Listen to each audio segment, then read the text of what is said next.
नमस्कार। आज ये जो भिडियोटी एटा मध्य मोर से प्रिय कालू विषय रे बा आपण मानकर प्रिय जगन्नाथ विषय रे ए भिडियोटी करियारे आ भितर प्राय 6-7 दिन चली जाइए। भिडियो पकेबार बहुत विलंब होइछि, सेथिपई मु क्षमा प्रार्थी। विलंब हबार एकमात्र कारण है नुआ आश्रमटा गढ़ा चली शून्य स्वामी ध्यानपीठ।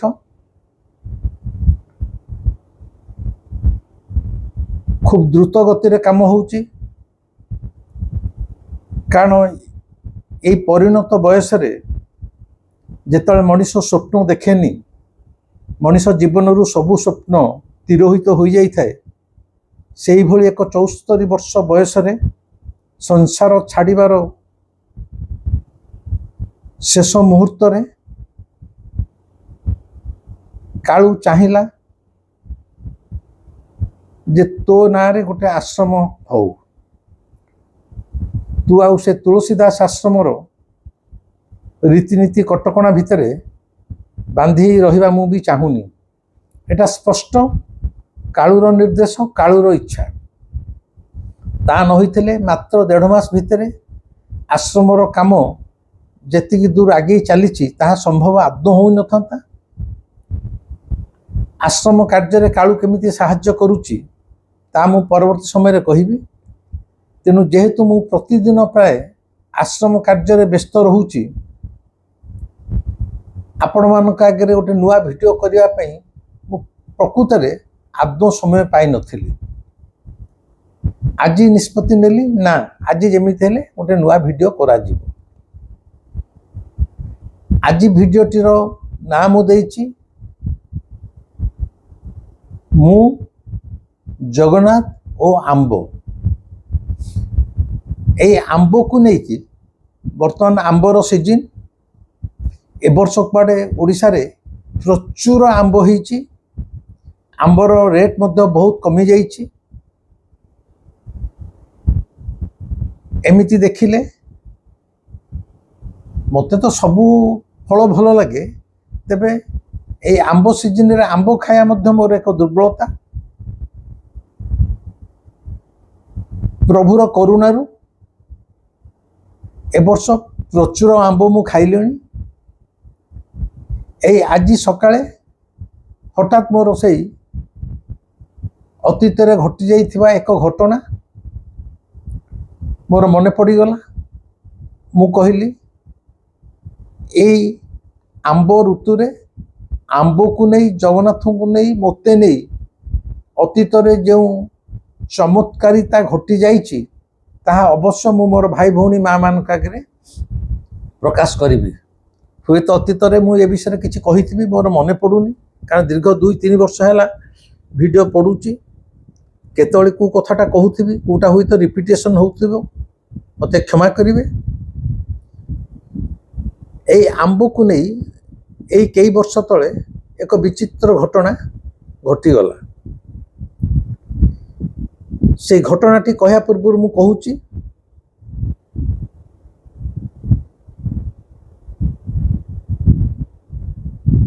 आमर जीवन रे जेतବେଳେ जहाँ सब घटना घटी थाए ता पछरे कारण थाए। अमुक कारण माने whatever happens in our life, it has some causes। एई कारण पई या घटी गला। प्रति घटना पछरे किछि ना किछि गोटे कारण थाए, किंतु ईश्वरों क्षेत्र रे बा आमर प्रिय जगन्नाथों क्षेत्र रे तांको पई कारण बोली किछि न थाए। जगन्नाथों अभिधान रे कारण बोली किछि न थाए। अकारण रे मध्य घटना घटी जाई पारिबो। आमर सामाजिक जीवन रे संसार रे जो संसार रे आमे चल प्रचल होचे ता भितर आमे सब बेले कारण खोजु, किंतु जगन्नाथ हेले अकारण। जगन्नाथ हेले निराकार।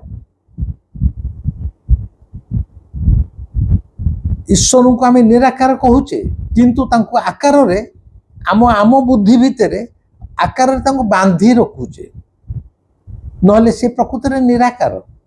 तांकर निर्दिष्ट आकार बोली किछि नाही, से जेतेबेले जो प्रकार आकार रे मध्य प्रकट होई परिबे, तेणु से निराकार। आम संसार रे एक निर्दिष्ट रूप थाए, कोइली एमती, बग एमती, मनीष एमती, बाघ एमती, किंतु ईश्वर से पशु नुहंती कि पक्षी नुहंती, मनीष नुहंती कि देवता नुहंती कि राक्षस नुहंती, से निराकार।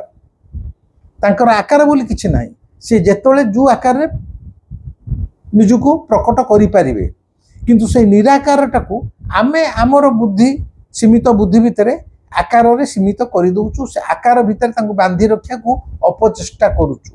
अबिकल सेमिति आम मानक जीवन रे जहाँ सब घटना घटे ता पछरे कारण थाए, किंतु जगन्नाथ पाखरे कारण बोली किछि न थाए, अकारण। अकारण रे से जे कोनसी घटना घटे देई पारंती, जहाँ पछरे कोनसी कारण रहिबार आदौ आवश्यकता नाही। आपण कारण अकारणटा बुझी पारछन कि नहीं कहि पारुनी। कारण माने धरा जाऊ गोटे मंजी माटी रे पोती दिया गला, से आंब रही पारे, भेंडी रही पारे, जन्नी रही पारे, कखारू रही पारे, जे कौन से गोटे वृक्षर मंजी जदि पोती दिया जीवो, जो फलर मंजी हेतिबो भविष्यत रे सेई गछटा उठिबो, सेई फलटा फलिबो। एटा हला कारण। मंजीटे पोतिले गछटे उठिबो, जदि मंजीटे पोता हैनी शून्य रे कोन गोटे गछटे उठी जीवो ना। वृक्षटे उठिया पई माटी भितरे गोटे मंजी पड़िथिबा निहाती दरकार। एटा हला कारण। ईश्वर क्षेत्र में अकारण केमिति, बा जो माने प्रचंड साधक सेमानक जीवन में अकारण केमिति, गोटे छोटिया उदाहरण दूची केवल।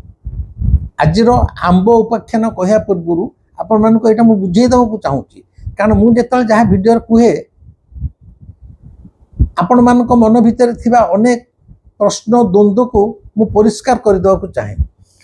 साधक मानक क्षेत्र में अकारण केमिति, जो माने साधनार चरम सिद्धि रे पहुंची थांती, से माने एबा ईश्वर को भितरे आ कौनसी पार्थक्य न थाए। यही मनीष साधनार चरम सिद्धि चरम स्तर रे पहुंचला बेलकू ही ऑल्सो बिकम्स गॉड, बा ध्यानर चरम मुहूर्त रे, ध्यानर शून्यता अवस्था रे जे से स्तर रे समाधि स्तर रे पहुंची जाइछि, से समाधि स्तर रे पहुंची थिबा साधकटी एवं ईश्वर को भितरे absolutely there is no difference. समाधि स्तर रे पहुंची थिबा मनुष्यटी ईश्वर।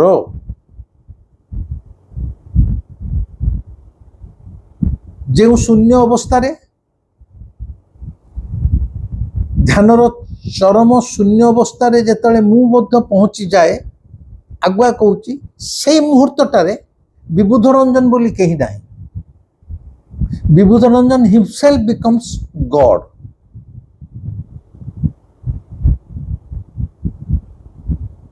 ऐश्वर्य अनुभवटा जार उपलब्धि रे आसीथिबो से केवल जानी परिबो, नहले मो कथा को बुझिबा एते सहजता नुहे। तेणु जो कहली जो साधक माने अकारण रे जी थांती, जहाँ कारण कौन से आवश्यकता नहीं, तार गोटे छोट उदाहरण तिब्बत रे अनेक बौद्ध आश्रम एबे भी अच्छी। तिब्बतर उच्च पहाड़ मानक उपरे अत्यंत कठोर उच्च साधना रे सिद्धि लाभ करथिबा साधक मानकर आश्रम एबे भी अच्छी। आ विशेषतः सेगुड़ा सब बौद्ध आश्रम। गोटाए बही अच्छी ता ना हूँ माई डेज इन तिब्बत। आपन सेटा पढ़िले जानी परिबे जने युवक तिब्बतर से पहाड़ ऊपर कि भली सब आश्रम अच्छी ଆଉ କେଉଁଭଳି ସବୁ ସାଧକମାନେ ଅଛନ୍ତି ତାଙ୍କୁ ଦେଖା କରିବା ପାଇଁ ଜଣେ ଯୁବକ, ଏଇଟା ଗପ କହୁନି, ଗୋଟେ ଘଟଣା କହୁଛି। ଜଣେ ଯୁବକ ସେ ତିବ୍ବତର ଗୋଟେ ଉଚ୍ଚ ପାହାଡ଼ ଉପରକୁ ଚଢ଼ିକି ଯାଇଛନ୍ତି, ଆଶ୍ରମରେ ପହଞ୍ଚିଛନ୍ତି। ଆଶ୍ରମରେ ପହଞ୍ଚିଲା ବେଳକୁ ସେଇ ଆଶ୍ରମର ଯିଏ ଜଣେ ବୌଦ୍ଧ ଭିକ୍ଷୁ ସେ ଆସିଛନ୍ତି, ସେ ଯୁବକଙ୍କୁ ସ୍ୱାଗତ କରିଛନ୍ତି, ଆସିବାର କାରଣ ପଚାରିଛନ୍ତି। ଯୁବକ ଜଣକ କହୁଛନ୍ତି, ମୁଁ ଏ ଆଶ୍ରମର ଯିଏ ମୁଖ୍ୟ ତାଙ୍କୁ ଦର୍ଶନ କରିବାକୁ ଆସିଛି।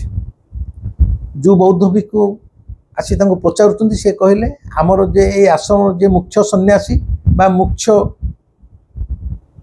ଗୁରୁ ସେ ବର୍ତ୍ତମାନ ନାହାନ୍ତି, ଅନ୍ୟ ଏକ ସ୍ଥାନକୁ ଯାଇଛନ୍ତି। ନା ସେ କେତେବେଳେ ଫେରିବେ, ନା ସେ ତ ଏଠୁ ପ୍ରାୟ 1000 କିଲୋମିଟର ଦୂରରେ ଅଛନ୍ତି, କେତେବେଳେ ଫେରିବେ ତ ମୁଁ କହିପାରିବିନି, ତେବେ ରୁହନ୍ତୁ ମୁଁ ଟିକେ ପଚାରି ଦେଉଛି। ଏ ଯୁବକ ଜଣ ଆଶ୍ଚର୍ଯ୍ୟ ହେଲେ, କହିଲେ 1000 କିଲୋମିଟର ଦୂରରେ ଥିବା ଜଣେ ଗୁରୁଙ୍କୁ ଏ ଶିଷ୍ୟଟି କେମିତି ପଚାରିବ? ଏ ତ ଫୋନ୍ ନାହିଁ, ମୋବାଇଲ ନାହିଁ, କିଛି ନାହିଁ। ତେବେ ଟିକେ ସମୟ ପରେ, କିଛି ସମୟ ପରେ ସେଇ ବୌଦ୍ଧ ଭିକ୍ଷୁ କହିଲେ, ମୁଁ ଗୁରୁଙ୍କୁ ଖବର ଦେଲି ଆପଣ ଆସିଛନ୍ତି ବୋଲି। ଗୁରୁ କହିଲେ ମୁଁ ଏଇ 5 ମିନିଟ୍ ଭିତରେ ଫେରୁଛି। ଯୁବକ ଆହୁରି ଆଶ୍ଚର୍ଯ୍ୟ ହେଲେ, 1000 କିଲୋମିଟର ଦୂରରେ ଥିବା ଜଣେ ଗୁରୁ 5 ମିନିଟ୍ରେ କେମିତି ଆସି ପହଞ୍ଚିବେ? ସେ ଟ୍ରେନରେ ଆସ, ଫ୍ଲାଇଟ୍ରେ ଆସ, ଯାହା ଆସ, 1000 କିଲୋମିଟର ଦୂରକୁ ତ 5 ମିନିଟ୍ରେ କେହି ପହଞ୍ଚି ପାରିବେନି। ଠିକ୍ ଅଛି, ସେ ଆବାକାବା ହେଇ ଖାଲି ବସିଥାନ୍ତି। ଏଇ ଘଟଣାଟା କହୁଛି କାହିଁକି? ଏଇ ଅକାରଣଟା କ'ଣ ବୁଝିବା ପାଇଁ। ପ୍ରତ୍ୟେକ ଘଟଣା ପଛରେ କାରଣ ନଥାଏ। ଈଶ୍ୱର ହେଉଛନ୍ତି ଅକାରଣ। ବା ପ୍ରଚଣ୍ଡ ସାଧକମାନେ ଯେଉଁମାନେ ଐଶ୍ୱର୍ଯ୍ୟ ଉପଲବ୍ଧି ପାଇଛନ୍ତି, ତାଙ୍କର ସମସ୍ତ ଘଟଣାବଳୀ ମଧ୍ୟ ଅକାରଣ। ଯୁବକ ଜଣ ଅପେକ୍ଷା କରି ବସୁଛନ୍ତି, ହଠାତ୍ ସେ ଦେଖିଲେ ଦୂର ଆକାଶରୁ ଗୋଟେ ଅତି ଛୋଟିଆ ଲୋକଟେ, ମାନେ ଦୁଷୁନି ପିମ୍ପୁଡ଼ି ଭଳିଆ ଗୋଟେ ଉଡ଼ିକି ଯେମିତି ଆସୁଛି ଶୂନ୍ୟରେ। ଆସ୍ତେ ଆସ୍ତେ ଆସ୍ତେ ଆସ୍ତେ ପାଖ ହେଇ ଆସିଲା, ସେ ଦେଖୁଛି ଶୂନ୍ୟ ଆକାଶରେ ଜଣେ ବୌଦ୍ଧ ଭିକ୍ଷୁ ବା ଫକୀର ଉଡ଼ି ଉଡ଼ି ଆସୁଛନ୍ତି। ଏବଂ ଅଳ୍ପ କେଇ ସମୟ ଭିତରେ ସେ ଯୁବକଙ୍କ ସାମ୍ନାରେ ଯେଉଁ ଗୁରୁ ସେ ଆଶ୍ରମ ଭିତରୁ 1000 କିଲୋମିଟର ଯାଇଥିଲେ, ସେ ଆସି ତାଙ୍କ ସାମ୍ନାରେ ଛିଡ଼ା ହେଲେ। ଯୁବକ ଜଣ ହତବାକ୍, ସେ ତାଙ୍କ ପାଦ ତଳେ ମୁଣ୍ଡିଆ ମାରିଛନ୍ତି। ଯେଉଁ ଗୁରୁ ଜଣକ ଯାଇଥିଲେ ସେ ଆସିଲା ମାତ୍ରେ ପଚାରୁଛନ୍ତି, ଆରେ ହେ, ଏ ଯେଉଁ ବାବୁ ଆସିଛନ୍ତି ତାଙ୍କୁ କ'ଣ ଟିକେ ସତ୍କାର କରିଛ? ପଣା ପାଣି କି କିଛି ଫଳମୂଳ ଖାଇବାକୁ ଦେଇଛ? ବୌଦ୍ଧ ଭିକ୍ଷୁ ତାଙ୍କର ଟିକେ ଚେଲା, ସେ କହିଲେ ନାଇଁ ମୁଁ କିଛି ଦେଇନି। ନା ଠିକ୍ ଅଛି। ଏଇ ଯେଉଁ ଗୁରୁ ଆସି ପହଞ୍ଚିଛନ୍ତି, ସେ ଯୁବକଙ୍କୁ କହୁଛନ୍ତି, ବାବୁ ତମକୁ କ'ଣ ଖାଇବାକୁ ଭଲ ଲାଗେ? କେଉଁ ଫଳଟା ଖାଇବାକୁ ଭଲ ଲାଗେ? ଏକରେ ତ 1000 କିଲୋମିଟର ଦୂରରେ ଥିବା ଗୁରୁଙ୍କୁ ତାଙ୍କ ଚେଲା କେମିତି ଖବର ଦେଲା ମୁଁ ଆସିଛି ବୋଲି, ସେଥିରେ ସେ ହତବାକ୍ ହେଇ ବସିଥାନ୍ତି। ସେଥିରେ ଯେତେବେଳେ ମାତ୍ର 5 ମିନିଟ୍ ଭିତରେ ସେ ନିଜ ଆଖିରେ ଦେଖୁଛନ୍ତି ଆକାଶରେ ଉଡ଼ି ଉଡ଼ି ସେ ଆସୁଛନ୍ତି, ସେ ଆହୁରି ହତବାକ୍। ଠିକ୍ ସେତିକିବେଳେ ଯେତେବେଳେ ଗୁରୁ ପଚାରୁଛନ୍ତି ତୁମକୁ କ'ଣ ଫଳ ଖାଇବାକୁ ଭଲ ଲାଗେ, ଯୁବକ ଜଣ କହୁଛନ୍ତି ମୋତେ ଆମ୍ବ ଖାଇବାକୁ ଭଲ ଲାଗେ। ଗୁରୁ କ'ଣ କରୁଛନ୍ତି ଜାଣିଛନ୍ତି? ଏଇଠି ଅକାରଣଟା କ'ଣ ସେଟା ଜାଣନ୍ତୁ। ସେଇ ଯେଉଁ ଆକାଶରେ ଉଡ଼ି ଉଡ଼ି ଆସିଥିବା ସେଇ ତିବ୍ବତର ପାହାଡ଼ ଉପରେ ଥିବା ବୌଦ୍ଧ ମଠର ଯିଏ ଗୁରୁ, ସେ କ'ଣ କରୁଛନ୍ତି, ଯୁବକଙ୍କ ସାମ୍ନାରେ ତାଙ୍କ ହାତ ପାପୁଲିଟାକୁ ଏମିତି ମେଲା କରିଦେଇଛନ୍ତି। ଯୁବକ ଦେଖୁଛନ୍ତି ସେଇ ହାତ ପାପୁଲି ଉପରେ ଗୋଟେ ଏତିକି ଉଚ୍ଚର ଗୋଟେ ଆମ୍ବ ଗଛଟେ ସାଙ୍ଗେ ସାଙ୍ଗେ, ମାନେ ଯେମିତି ମାଟି ଭିତରୁ ବାହାରେ ଗୋଟେ ଝଙ୍କାଳିଆ ଆମ୍ବ ଗଛଟେ, ଛୋଟିଆ ଆମ୍ବ ଗଛଟେ ତାଙ୍କ ହାତ ଉପରେ ତିଆରି ହେଇଗଲା। ଗୋଟେ ଆମ୍ବ ଗଛଟେ ଦେଖୁଛି, ସେ ହାତ ଉପରେ ଯେମିତି ଗୋଟେ ଆମ୍ବ ଗଛ ଧରିଛନ୍ତି ଏବଂ ସେ ଆମ୍ବ ଗଛରେ ପାଚିଲା ଆମ୍ବ ଝୁଲୁଛି। ଗୁରୁ ସେଇ ନିଜ ହାତ ପାପୁଲିରେ ଉଠିଥିବା ଝଙ୍କାଳିଆ ଛୋଟିଆ ଆମ୍ବ ଗଛରେ ଯେଉଁ ଝୁଲିଛି ପାଚିଲା ଆମ୍ବଟି, ସେଇ ପାଚିଲା ଆମ୍ବଟି କାଢ଼ିକି ଏଇ ଯୁବକଙ୍କୁ ଦେଇଛନ୍ତି ଖାଇବା ପାଇଁ। ଯୁବକ ମଧ୍ୟ ଖାଇଛନ୍ତି। ତାପରେ ତାଙ୍କ ହାତ ଆଖି ଆଗରେ ସେ ହାତରୁ ସେ ଆମ୍ବ ଗଛଟି କୁଆଡ଼େ ମିଳେଇ ଯାଇଛି। ଇଏ ହେଲା ସାଧନାର ସିଦ୍ଧି। এটা ଗୁଲି ଗପ ନୁହଁ। ଜଣେ ଇଂରାଜୀ ଯୁବକଙ୍କର ନିଜର ଆଖି ଦେଖା ଘଟଣା जोटाको से तांको बहिरे लिखिचंती। एठी अकारण कौन रहिला ना आम पई आंब गछटे बढ़ी की फल धरिया पई गोटे मंजीटे माटी तले पुतिबा बा टाकुआटे माटी तले पुतिया निहाती आवश्यक। से दैट इज कारण कजेस पुतिले गछ उठियो फल हबो, किंतु जने उच्च कोटीर साधकंक पई माटी मंजी पुतिबा गछ हबार आवश्यकता नाही। सेथिपई किछि कारण दरकार नाही, सब किछि अकारण। से चाहिला मात्रे हाथ पापुली रे गछटे उठुची, आंबटे तोत्र कोढ़ा जाउची एबा हाथ पापुली रे आखि आगे रे एटा तो आपण कहि परंती एटा गोटे तंत्र मंत्र। एटा तंत्र मंत्र नु, एटा होची साधनार सिद्धि। ईश्वर जहाँ चाहिए सृष्टि ताकर, जे जहाँ चाहिए आखि आगे ता कर दे पारिबे। सेही भली एक घटना मो जीवन में घटी थिला, जोटा मु आज आपन को कहे को जाउची। आपण माने जदि आंतरिकतार सहित मो कथा शुणिबे, निजे मन भितर विचार करिवे, एमिति कौन सत्य घटना घटी पारे। बंधु घटना घटी। से इंग्राजी युवक जमती तिब्बतर पहाड़ उपर को जाई ताका आखि आगे ए आंब गछ उठिबा, आंब हाथ पापलू आंब तोला हबा, खाइबा, गुरुंकर चमत्कारिता बा ईश्वरंकर चमत्कारिता देखिथिले। अबिकल से आंब को नहीं मो जीवन में एक अद्भुतपूर्व घटना घटी जाइथिला एई कई वर्ष तले। सेई कथाटी मु एबे कहूची। एई खरा दिन एमती आंब सीजन, आंबर ऋतु, मु पुरी रे अछि। सकाळु परिबा आनिया पई परिबा बैग धरी बाहरिली। परिबा बैग धरी जेतले बाहरली, मो स्त्री मते कहिले हे देखुछ तमे तो परिबा आनिया के जाउछ, जदि पारिबो देशी गछ पाचिला आंब नहीं के आसीथिबो। गछ पाचिला देशी आंब। मु कहली हठात एई भली कहीं, कारण आजिकाली कलमी आंब से बैगन पल्लई, सुंदरी, दोसरा दोसरा केते ना अछि, प्रचुर आंब मिलुची। आंब गछ को नहीं फार्म भी करागलानी, चाष भी करागलानी। विभिन्न किस्मर 60-70 प्रकार आंब मध्य चाष करी मध्य बजार आसी बिक्री होउची। मोर जने अनुगामी परिणत बयसर फुलबाणी रे जने बंधु अछंती, तांकर प्राय आंब बगीचा 400-500 आंब गछ, जो प्रचुर परिमाण आंब तोला हेले रिलायंस कंपनी तांकर नहीं जाए, बॉम्बे पठा जाए। तेणु कलमी आंब बहुत आजिकल मिलुची, किंतु आम पिला बेले जो देशी आंब, छोट छोट देशी आंब गछरे जो देशी आंब बिना सार फार रे जो गछ गुड़िक आम गाँ मानक बढ़ी थाए एवं गछ पाची थाए टुलमुल होता है, तार स्वाद अलग। तेणु मो स्त्री आज बरात तुम परिवा किनला बेले जदि देशी पाचिला आंब पाइब आनिब। मु बैग धरी बाहरी मु कहली मु चेष्टा करी, किंतु जे पाइबी तार किसी ग्यारंटी नहीं, कारण आजिकल बजार रे सबुआडे गदा होती केवल कलमी आंब। देशी छोट पाचिला आंब मिलिया भारी कष्ट। ता छड़ा मो पुरी रे मो घर पाखे जो मार्केटा परिया बजारटा अच्छी से हूँ बड़शंख परिया बजार।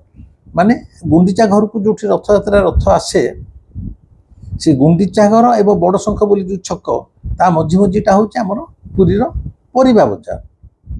मु आनी मोर एक्टिवा आसिक पहुँचली, गोटे कोण एक्टिवा रखिकी परिया किणा गली।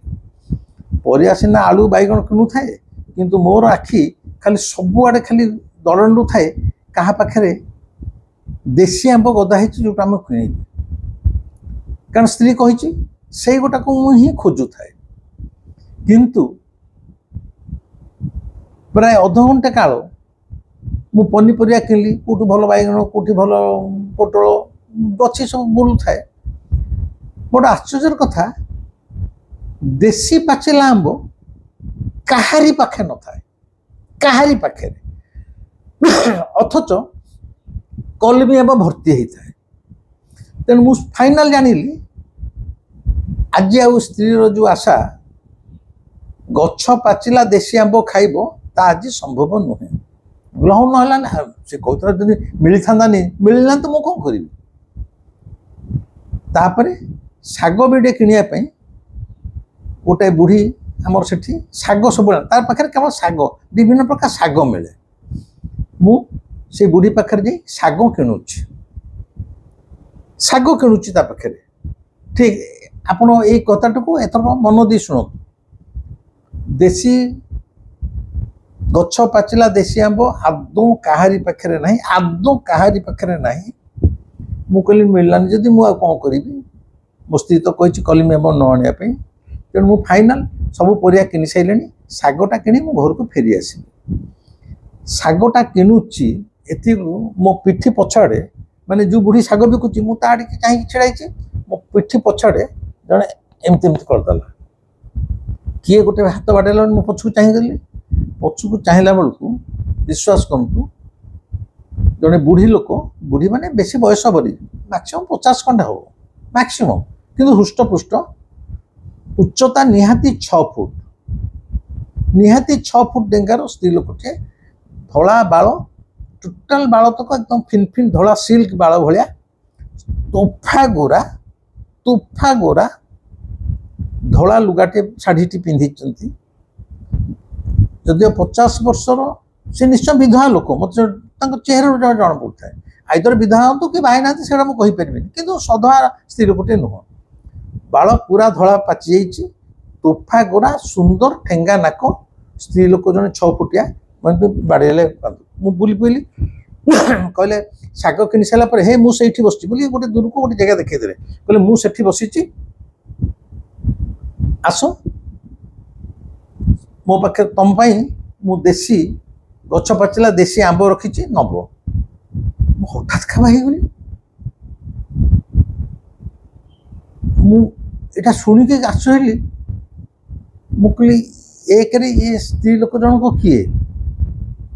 ମୁଁ ଆଜି ଗଛ ପାଚିଲା ଦେଶୀ ଆମ୍ବ ଖୋଜୁଛି ବା ମୋ ସ୍ତ୍ରୀ କହିଛି, ଇଏ ସ୍ତ୍ରୀ ଲୋକଟି ଜାଣିଲା କେମିତି?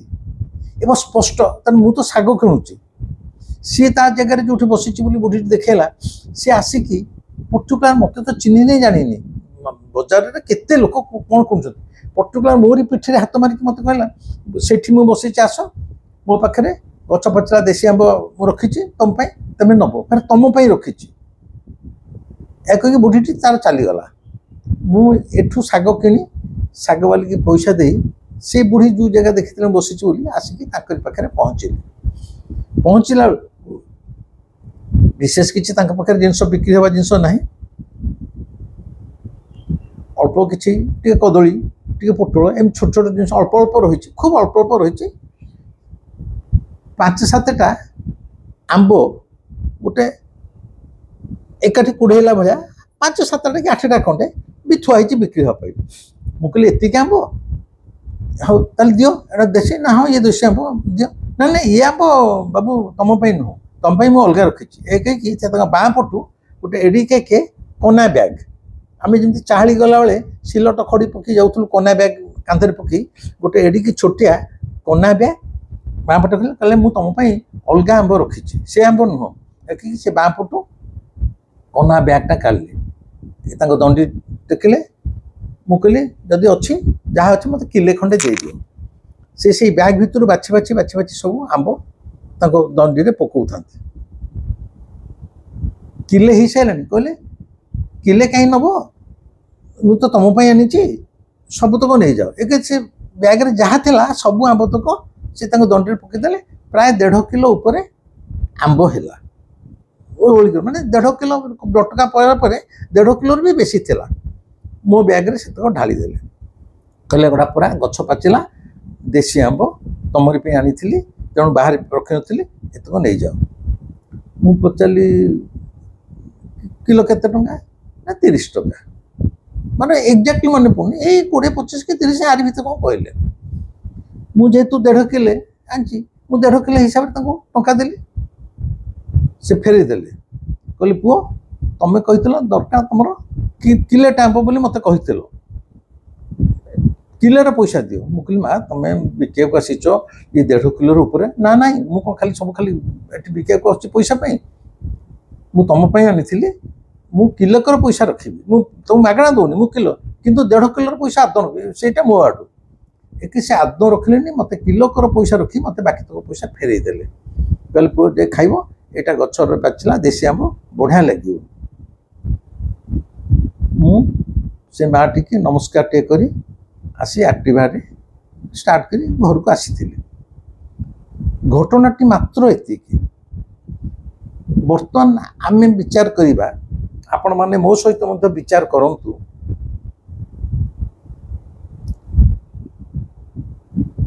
से जो बुढ़ी स्त्री लोकटी सी किए एटा प्रथम प्रश्न से जो बुढ़ी स्त्री लोकटी 6 फुट उच्चा सफा गोरा सुंदर देखिया पे बाल संपूर्ण पाची जाइए से स्त्री लोकटी किए एक नंबर प्रश्न द्वितीय प्रश्न मते मो स्त्री घरे कही गछ पाचिला देसी आंब आणिब सेटा मो मन भीतर कथा मो आखि कौन खोजुची शाग किणिला बेलू देखिली आउ देसी आंब मिलिबो नाही फाइनाल शाग किणिला बेलू ए स्त्री लोकटी किए मु बारंबार कहूँ किए सी केमिति जानिला जे मु गछ पाचिला देसी आंब खोजुची आज बजार मोर केही चिन्हा परिचय नुहति प्रतिदिन जे मु बजार को परिया बजार को जाए परिया आने ता मध्य नुहे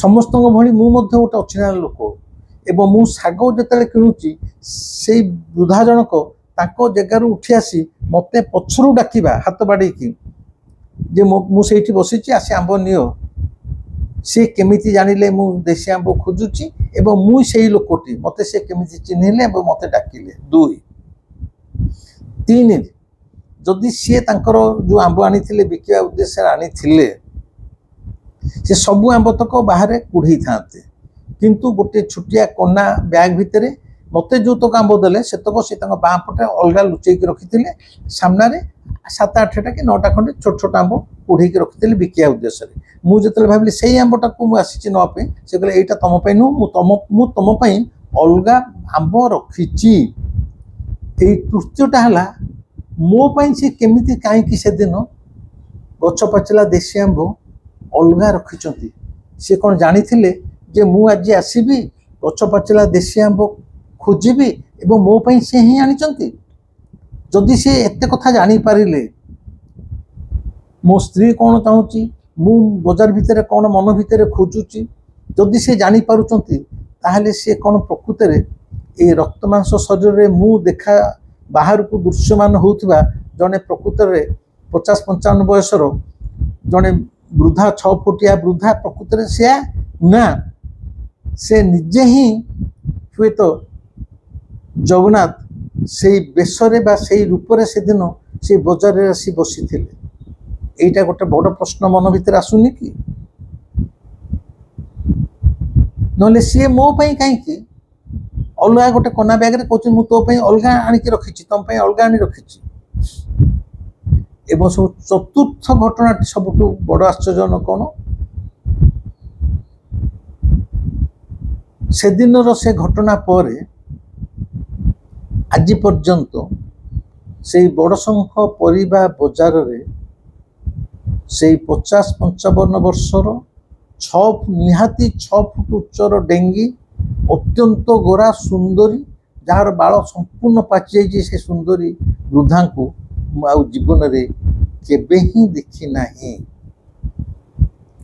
तार्थ कौन से गोटे दिन पर आसी केवल मत आंब दवाई जदि ताहाई भी हुए पुणी से मूल प्रश्न ठी आम पहुँची जाऊे से वृद्धा जनक किए थिले मु स्पष्ट भाव में कहूँ ए प्रश्नर उत्तर मो पाखे आज पर्यंत आदौ नहीं किंबा सी किए से केमिति कहीं आसी ता पछरे कारण कौन सी जगन्नाथ ना नहीं ना ईश्वर ना आउ किए मु एगुड़ा केतले विचार करे नहीं ମୁଁ କେବଳ ଜଗନ୍ନାଥଙ୍କର ମୋ ପ୍ରତି ଯେଉଁ ଏଇ ଅହେତୁକ କୃପା ଅହେତୁକ ଭଲ ପାଇବା ସିଏ ଯେ ମୋ ସହ ଏ ଜନ୍ମରେ ଏ ଜୀବନରେ ପ୍ରତି ମୁହୂର୍ତ୍ତରେ ଅଛନ୍ତି ମୁଁ କେବଳ ସେଇ ଆନନ୍ଦରେ ସେଇ କୃତଜ୍ଞତାରେ ସେଇ ମଥା ନତ କରି ତାଙ୍କ ପାଦ ତଳେ ପ୍ରତି ମୁହୂର୍ତ୍ତଟିକୁ ଉପଭୋଗ କରୁଛି। ମୁଁ କିଛି ତା ଭିତରେ ଯୁକ୍ତି ତର୍କ କାରଣ ଅକାରଣ ମୁଁ କିଛି ଭାବେ ନାହିଁ। ମୋତେ ମୋ ଗୁରୁ କହିଛନ୍ତି ପ୍ରତ୍ୟେକ ଘଟଣା ପଛରୁ କାରଣ ଆଦୌ ଖୋଜ ନାହିଁ। ଜୀବନ କ'ଣ କେମିତି ତାକୁ ମଧ୍ୟ ବିଶ୍ଳେଷଣ କର ନାହିଁ। ଜୀବନ କ'ଣ ଈଶ୍ୱର କିଏ ଏମିତି କେମିତି ଘଟଣା ଘଟୁଛି ଆକୁ ତେମେ ଯେତେ ଯେତେ ବିଚାର ବା ମନ ଭିତରେ ମନ୍ଥନ କରିବ ଏ ଜୀବନଟା ସେତିକି ରହସ୍ୟମୟ ହୋଇ ଉଠିବ। ଯଦି ଜୀବନ ଯାହା ଯେମିତି ତାକୁ ଅତ୍ୟନ୍ତ ସରଳ ସାଧା ସିଧା ଭାବରେ ଗ୍ରହଣ କରିଯିବ ତାହେଲେ ଏ ଜୀବନଟି କେବଳ ଏକମାତ୍ର ସତ୍ୟ ରୂପେ ତୁମ ପାଖରେ ପ୍ରକଟିତ ହେବ ଏବଂ এইଭଳି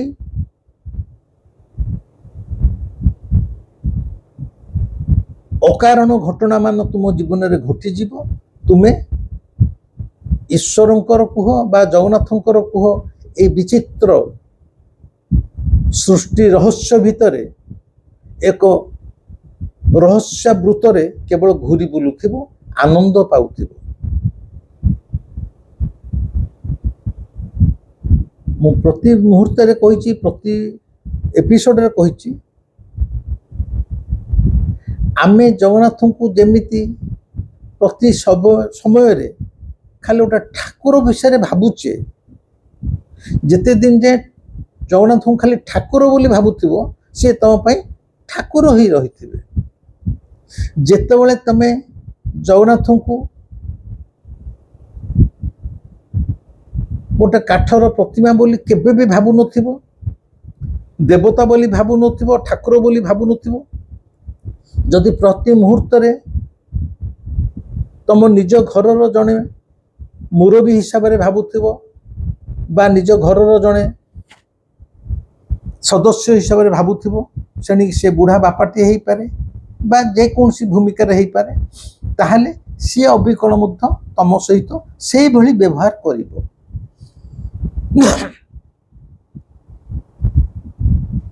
ଆମମାନଙ୍କର ଅସୁବିଧା ଜୀବନରେ କ'ଣ ଜାଣନ୍ତି?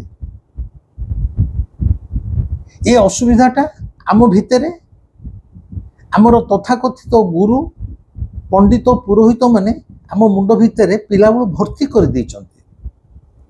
ଠାକୁର ଏମିତି ସିଏ ଅଲଗା ବସିବେ ତାଙ୍କୁ ଛୁଆଁଛୁଇଁ କରିବ ନାହିଁ ତାଙ୍କ ଘରଟା ପବିତ୍ର ରହିବ ଅମୁକ ଲୁଗା ପିନ୍ଧିକି ସେଠିକି ଯିବ ଅମୁକ ପୂଜା କରିବ ଅମୁକ ଶ୍ଳୋକ ବୋଲିବ ତାଙ୍କୁ ଯଦି କିଛି ଭୋଗ ଦେବ ତାଙ୍କ ପାଇଁ ସ୍ୱତନ୍ତ୍ର ଅଲଗା ଥାଳି ହେବ ଏବଂ ସେ ଯଦି ଏତିକି ଉଚ୍ଚର ହେଇଥିବେ ମୋତେ ଅନେକ ପଚାରୁଛନ୍ତି ଆମେ ଜଗନ୍ନାଥ ମୂର୍ତ୍ତି ରଖିବୁ 4 ଇଞ୍ଚରୁ ବେଶୀ ରଖିଲେ ତାଙ୍କୁ ଶଙ୍ଖୁଡ଼ି ଭୋଗ ଦେବାକୁ ପଡ଼ିବ ନଦେଲେ ଅସୁବିଧା କିନ୍ତୁ ଯଦି 4 ଇଞ୍ଚରୁ କମ୍ ହେଇଯିବ ତାଙ୍କୁ ଶଙ୍ଖୁଡ଼ି ଭୋଗ ଦରକାର ନାହିଁ ଖୋଇଦେଲେ ଚଳିବ। ବିଭିନ୍ନ ପ୍ରକାର ମୋ ପାଖକୁ ପ୍ରଶ୍ନ ଆସୁଛି। ଏଗୁଡ଼ା ସବୁ ଆମ ଭିତରେ এই ତଥାକଥିତ ପଣ୍ଡିତ ପୁରୋହିତମାନେ ଭର୍ତ୍ତି କରିଦେଉଛନ୍ତି। ଆମଠୁ ଆମ ଜଗନ୍ନାଥଙ୍କୁ ସେମାନେ ଦୂରେଇ ଦେଉଛନ୍ତି ଅଲଗା କରିଦେଉଛନ୍ତି ଯେ ସିଏ ଅଲଗା ତମେ ଅଲଗା ସିଏ ଅଲଗା ନୁହଁ କି ଆମେ ଅଲଗା ନୁହଁ ଆମେ ତାଙ୍କ ଭିତରେ ଜଗନ୍ନାଥଙ୍କ ଭିତରେ ଅଛୁ ଜଗନ୍ନାଥ ଆମ ଭିତରେ ଅଛନ୍ତି ଆମେ ଦୁହେଁ ଅଭିନ୍ନ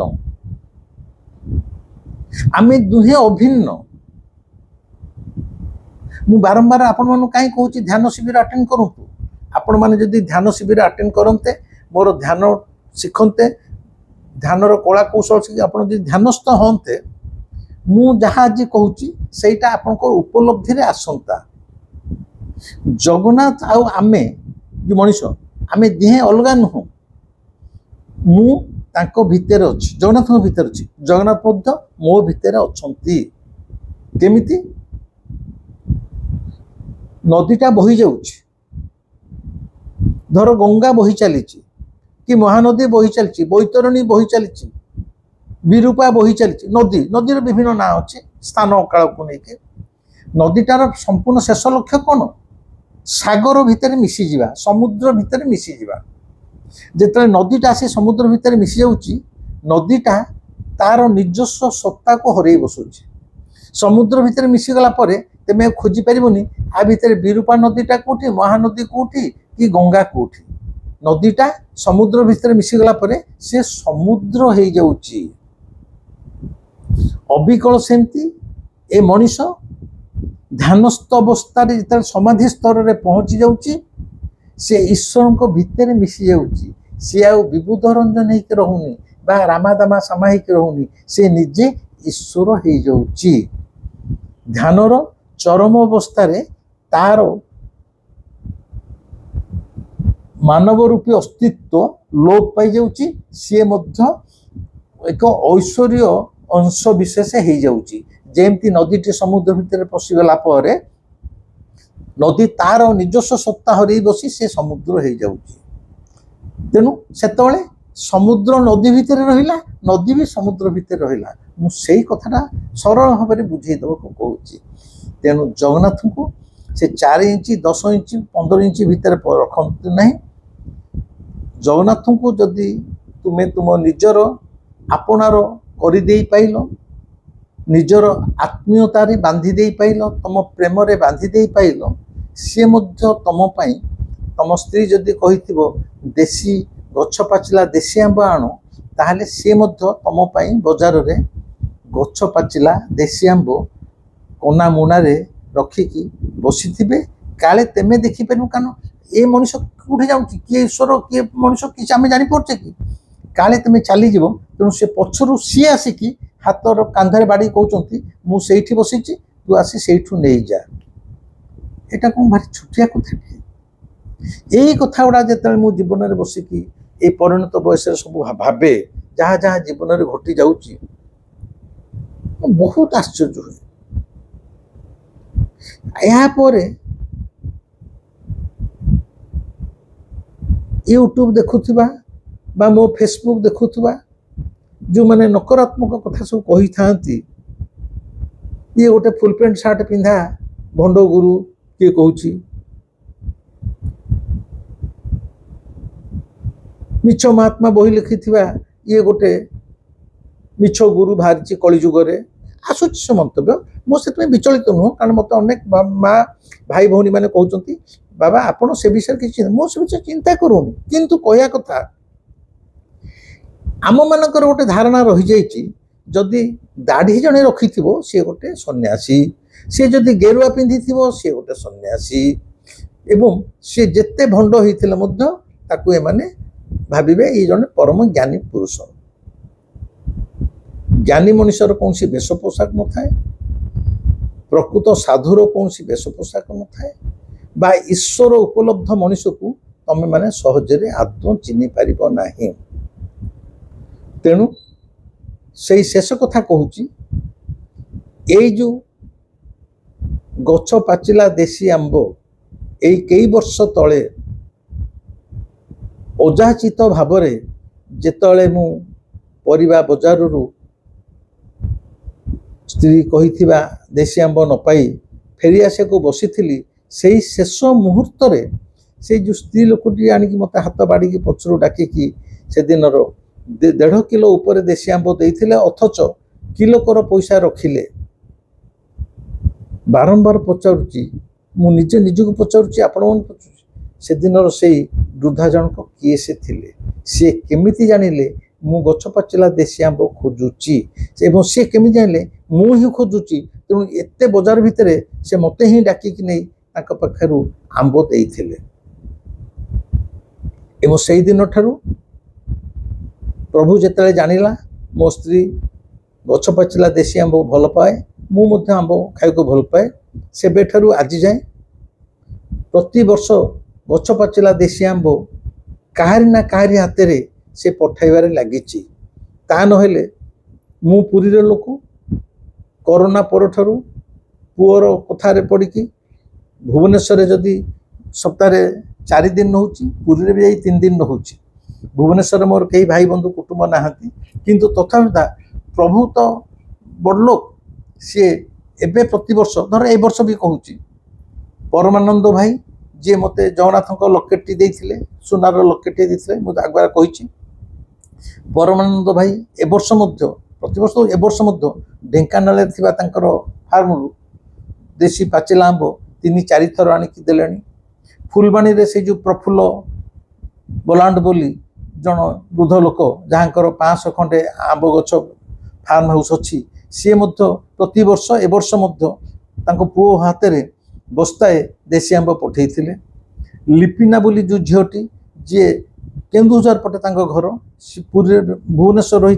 पुओ कान्हा पाठ पढ़ुची लिपिनार स्वामी HDFC रे ऑडिटर अच्छा लिपिना ए वर्ष ये खरा छुट्टी अच्छी पुअर छुट्टी अच्छी से मामू घर को जाइए माने लिपिना बाप घर को जाइए सेठू जदिव से केन्दुझर अच्छी किंतु स्वामी हाथ में सी गछ पाचिला देशी आंब सी ए वर्ष पठेला तेणु एबे प्रति वर्ष लिपिना आंब पठाऊँ परमानंद भाई पठाऊँ प्रफुल्ल भाई फुलबाणी पठाऊँ ता छड़ा केतले मोर सान भाई रजत मान सिंह भी आंब पठाऊँ अन्यान्य मैंने आंब पठाऊँ जो दिन ठारू से 50-55 वर्षर सुंदरी 6 फुट उच्चर वृद्धा जनक मते पूरी बजार रे मो स्त्रीर इच्छा को पूर्ण करिकी गछ पाचिला देशी आंब देइथिले ता पर ठारू आज जाए जदिव आज मु चाकरी रे नाही एवं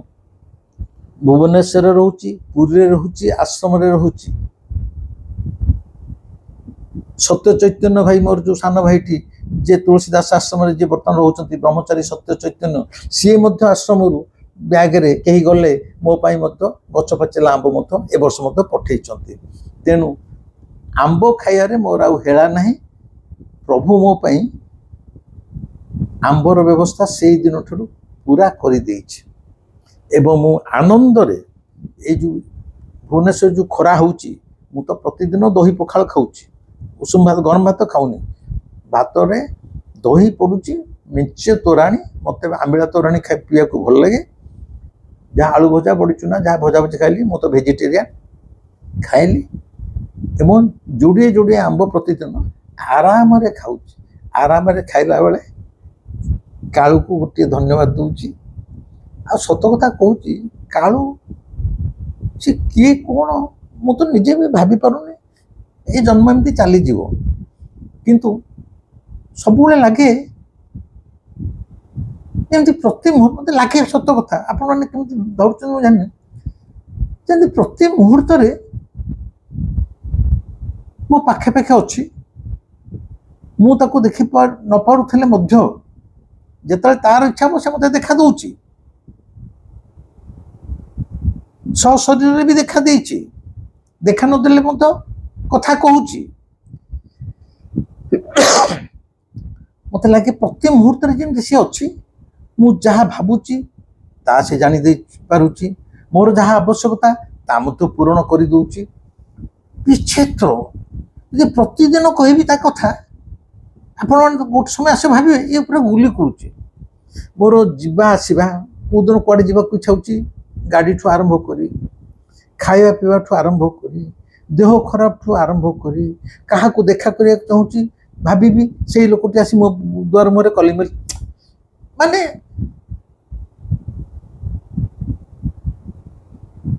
माने मोर जीवन प्रति घटना प्रति मुहूर्त को कालू सते जमती केवल जगी बसिनी सबकि पूरण कर दौर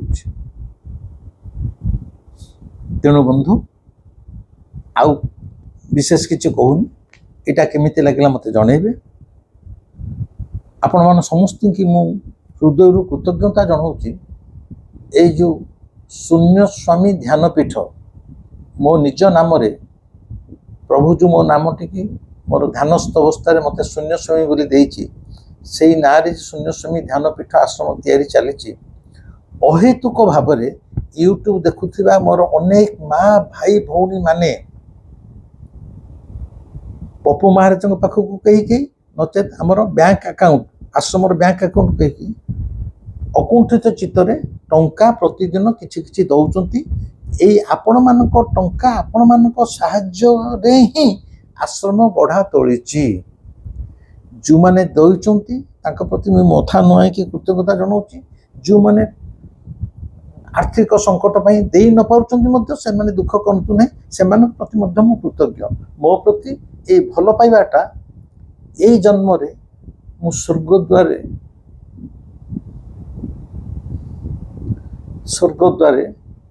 ମୁଁ ପୋଡ଼ା ହେବା ଯାଏଁ ମୋ ପ୍ରତି ଆପଣମାନଙ୍କର ଏ ଭଲ ପାଇବା, ଏ ପ୍ରେମ ଦୟାକରି ରଖିଥିବେ। ଏତିକି କେବଳ, ମୁଁ ଟଙ୍କା ଆପଣଙ୍କଠୁ ଚାହୁଁନି, ମୋ ପ୍ରତି ଆପଣଙ୍କର ଏ ଭଲ ପାଇବା ଟିକକ ମୋ ପ୍ରତି ରଖିଥିବେ, ଏତିକି ମାଗୁନି। ରହିଲି, ନମସ୍କାର।